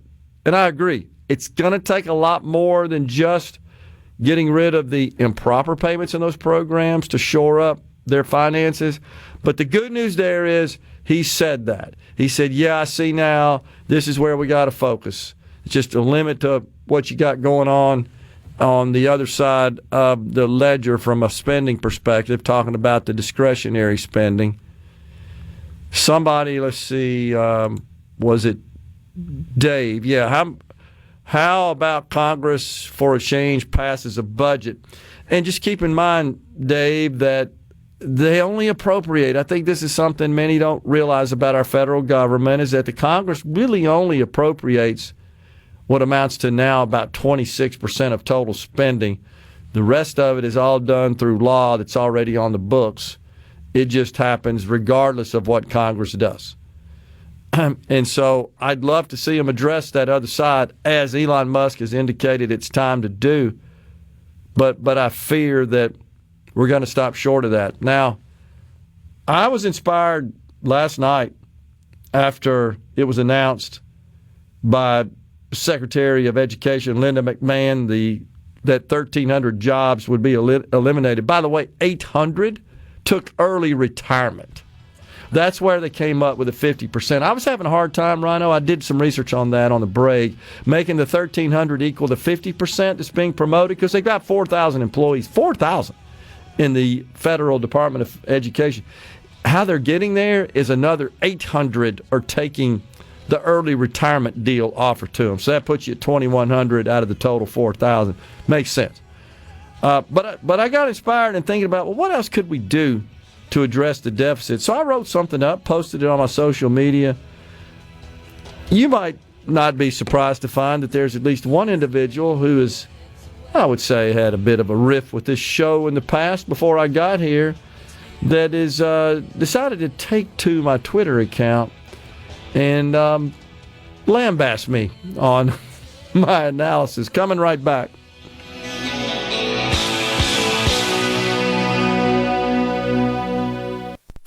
Okay, is everybody ready? I'm ready. Ready here. Middays with Gerard Gibert on SuperTalk Mississippi.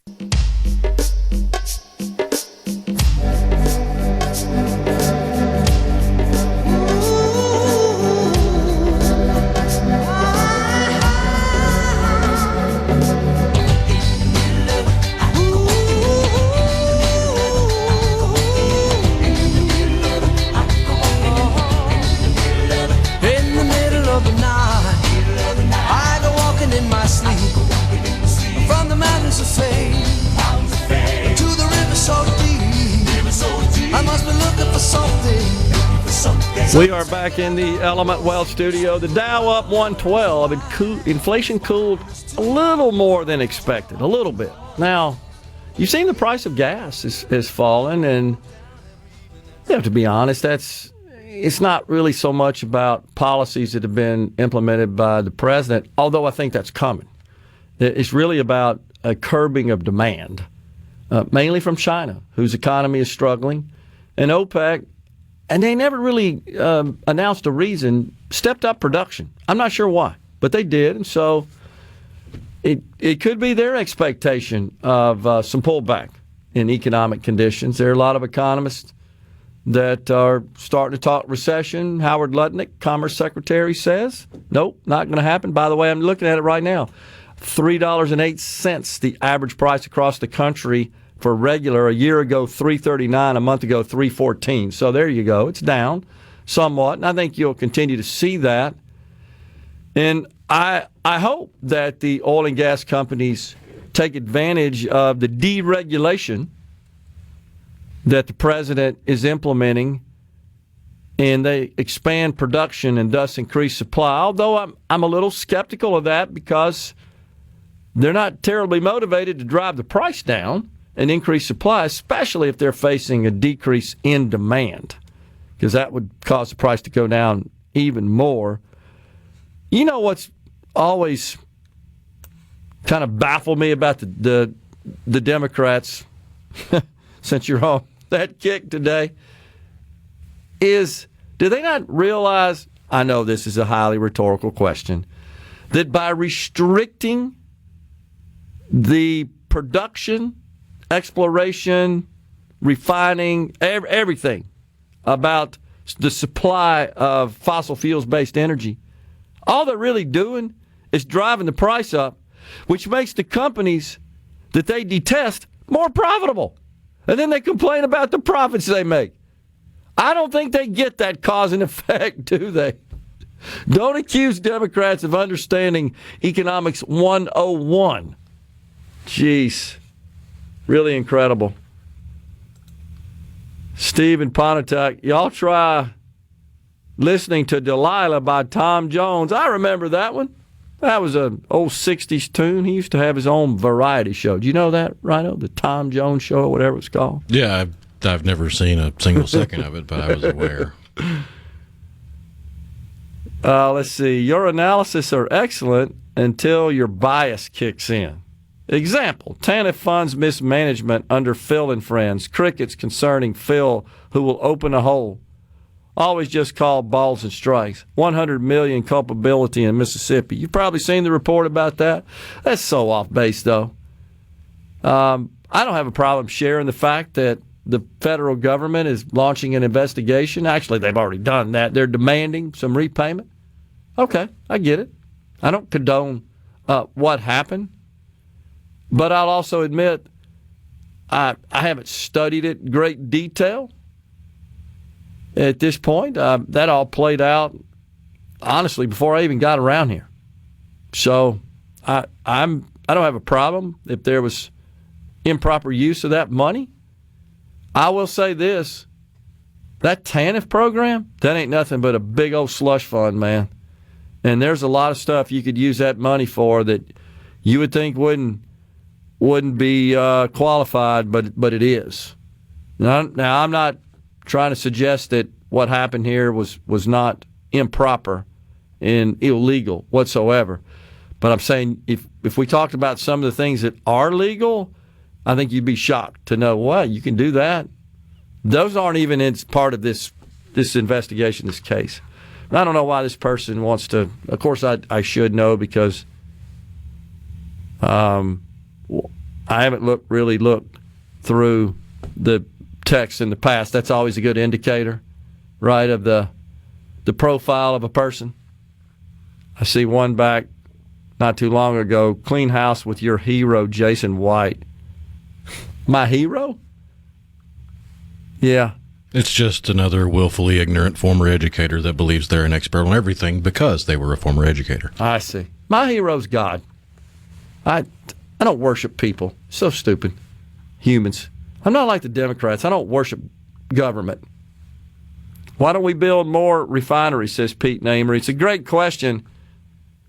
And we have talked about that many, many times. It's because of the tendency of many who are in power in this country, usually Democrats, of course, who have made it their goal to fully eliminate fossil fuels use in the country, if not the world.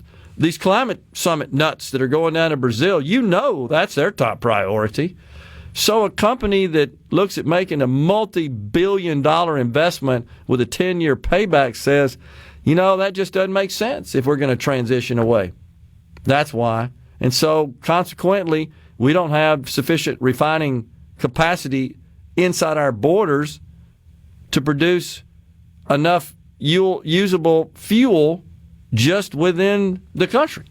And we have to rely on refineries outside of the country. We could extract enough oil by just boosting oil exploration, but we don't have a place to send it. And the other thing is our refineries are built around refining the so-called dirty oil, but all this fracking, which is enabling us to get to oil we previously could not, it's what's called light sweet, so it's chemistry problem. We ship that overseas for refining because the refineries built overseas are, in fact, suited for that. And it's a major investment in time and money to retrofit those factories or those refineries to deal with that category of oil. So let's see what else we got. It's amazing how brave a person is behind a computer or a smartphone, isn't it? Yeah, that's just back to this person who didn't really appreciate my analysis and my suggestions on how to clean up federal spending and strip out, I got $1.2 trillion, and then rely on pro-growth policies such as deregulation and tax cuts to boost economic growth, which would, of course, bolster tax revenues, which is exactly what we saw that the left won't acknowledge from the Trump tax cuts. And those are supply-side policies. I'm a supply-sider. I make no apologies for that. Supply-side economics has never delivered on promises made by its devotees. Really? So you don't think that since 1980 our society is better off than it was then? And it was Reagan who kind of popularized that economic strategy? Are you kidding me? People have short memories, man. They really do. Does that mean that we don't have work to do? And I know there are a lot of people that are sometimes just faced with very difficult, challenging circumstances, and it's difficult for them to take advantage of the bounty of opportunities that in this country. Some of it's self-imposed. Some of it is. Let's be honest. A lot of it is driven by this expanding welfare state that's been ramping up since the 60s, since LBJ kind of launched it. And a lot of it is just I'm going to say it, it's a cultural problem. It's fatherless homes. We solve that problem. I know Gary the Berg likes to talk about that all the time, and we do too. If we could address that problem, I think the outcome would be different.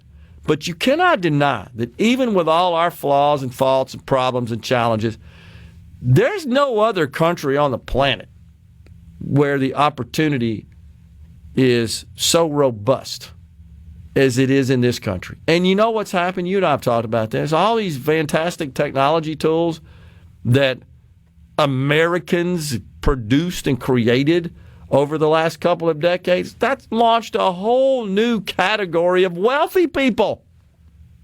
People that aren't even 30 that come up with something.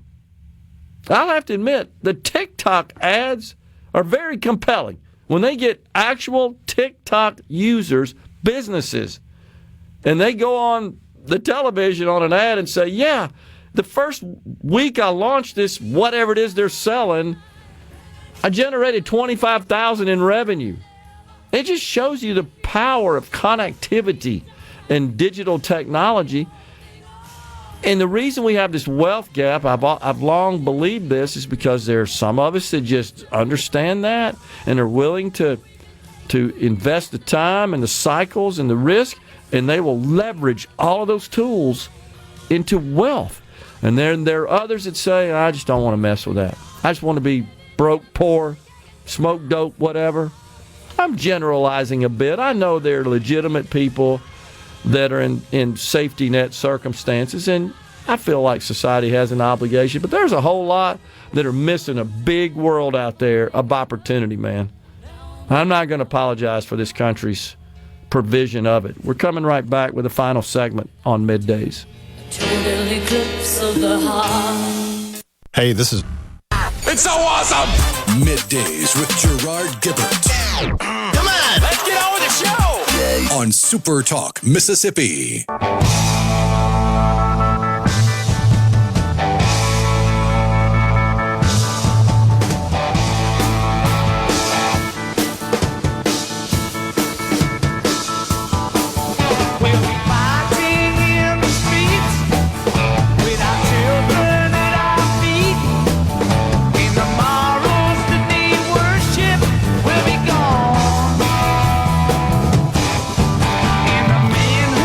Welcome back, everyone. It's Middays. It's just breaking.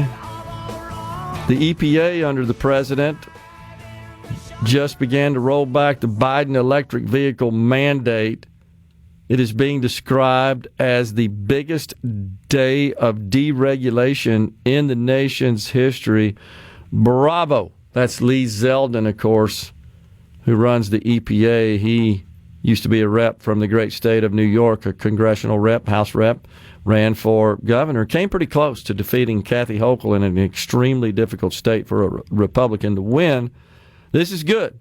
And, you know, this has kind of hamstrung the American auto industry, too, because, wait, we got to retrofit and convert, retool, re-engineer to accommodate this stupid mandate. Nobody wants to buy these dang things. It's not ready for prime time. Just not there. But government's forcing instead of letting the market determine. And that's the problem here. And it would be different if it was just kind of plug and play where, oh, there's this electric engine, we can just put in the engine bay in place of the internal combustion engine. Yep. But no, you got to retool the entire facility to include the safety measures needed for working with lithium batteries. Unbelievable. Dan in Hattiesburg said, I'm sure that 4-lane highway in Brazil that's being built for the big climate summit coming up this November is comprised of a lot of petroleum products. Good point there, Dan. I told JT for years the best part of all the shows is when Rhino loses it with facts. Karen in Oxford, the climate changes between inside, outside, home, and office. Just saying, I totally agree. That's kind of my amateur assessment as a amateur meteorologist. Some days are just hotter than others. That's the way I put it. If you really want to scramble the brain of a greenie or a liberal leftist and they're talking about the climate, just ask them, when is the end of the world coming? Is it after the glaciers fully melt? Because we're finding forests under the glaciers that are melting, showing that there was life under the glacier before the glacier was there. So when exactly is the end of the world again? Yeah, we keep waiting for that. All the doom and gloom that's been predicted, none of which has materialized. I'm a very staunch Trump supporter and Musk supporter on the C Spire text line. But if they start messing around with education too much and it affects the programs that special needs children have to have, then I will have a problem with that. I've heard that same complaint. In fact, someone that is connected to me on social media pointed that out in my analysis and suggestions of how we could address our deficit spending. And here's where I stand on that. I get that there's special needs children that truly do need a special curriculum and some sort of educational curriculum that is tailored to their needs, and it needs to be taught by folks that have the skills to teach, to educate those kids. It's a question of where should it be funded and how should it be funded. So I'm not suggesting to do away with the program on its own. I'm suggesting to transfer that to the states and let them fund it and reduce that spending at the federal level, just as I am with Medicaid. I'm not totally opposed to some reasonable safety net program to provide health insurance to the blind and disabled, for example, or the low-income elderly. Those are the three big coverage groups. Pregnant women, children, etc., and current Medicaid. Not talking about the expansion coverage group. It's how to fund it and how to operate it. And when everything is dictated by the federal government, it breeds inefficiency. It's an inefficient approach. Money goes up, money comes back. We're going to tell you how to run it. You got some latitude here. And the same thing with the special needs programs, educational programs. So, and this is the problem that we were talking about earlier. And please understand, I fully respect that if you have a situation like this, a child or someone you know that does, and it's a big important thing to them. I'm sensitive to that. But when do we ever say no at the federal level? At the federal level, and that's how we got $37 trillion in debt. We never say no, and everybody has some specific need or cause or target that they want to protect and preserve. And when you add all that up, you end up with $2 trillion deficits. So I would encourage everyone to think about the fact that we're literally borrowing money and mortgaging your children's future to prop up these programs with money. And I'm suggesting send that to the states where it could be done much more efficiently, I believe, and let the states fund it. And they'll figure out a way to raise money to do so. That's really kind of it. Great show as always, guys. Keep up the good work.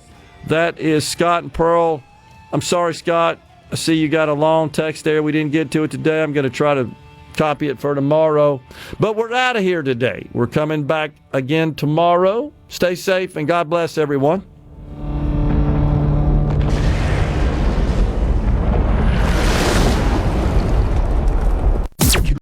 Mid-Delta Auction is holding two March auctions, a spring equipment auction Thursday, March the 20th in Greenwood, plus a retirement auction at Ewing Farm in Anguilla on Thursday, March the 13th. Visit mdauction.com for details on both. That's mdauction.com. We'll see you there. A SuperTalk Mississippi media production. Did you know Toyota of Brookhaven has sold more new vehicles the last 2 years than any other dealership in Southwest Mississippi? Come see why. Exit 40 Brookhaven or online at ToyotaBrookhaven.com. Great service, great savings. At Toyota of Brookhaven, we deliver.